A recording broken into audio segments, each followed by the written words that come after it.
আবহাওয়া অধিদপ্তরের পূর্বাভাস অনুযায়ী ভোররাত থেকে ঢাকায় ঝরছে বৃষ্টি। টানা বৃষ্টি জলাবদ্ধতা সৃষ্টি হয়েছে বিভিন্ন এলাকায়, ডুবে গেছে বহু সড়ক ও অলিগলি। একই সঙ্গে তৈরি হয়েছে গণপরিবহনের সংকট। এদিকে বুড়িগঙ্গা নদীর উত্তাল পুরনো যৌবন ফিরে পেয়েছে বুড়িগঙ্গা।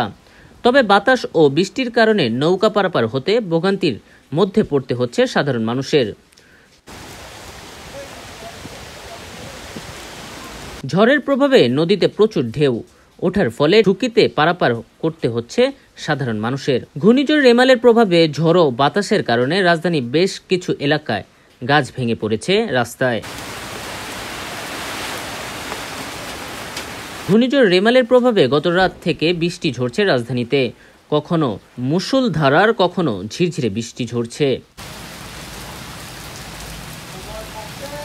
আজ সোমবার ২৭ মে ভোর থেকে বৃষ্টি হানা দিয়েছে রাজধানীর বিভিন্ন এলাকায়।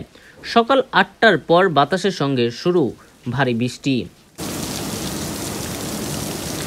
ভয়ঙ্কর ঘূর্ণিঝড় রেমালের কারণে ৩৭,৫৮,০০০ মানুষ ক্ষতিগ্রস্ত হয়েছে।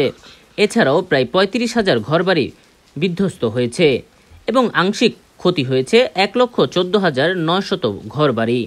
তবে সরকারের প্রস্তুতির কারণে বড় ক্ষয়ক্ষতি হয়নি বলে জানান দুর্যোগ ব্যবস্থাপনা ও ত্রাণ প্রতিমন্ত্রী মহিবুর রহমান। তাসফিয়া রহমানের প্রতিবেদনে দেশ বৈচিত্র্য সংবাদ।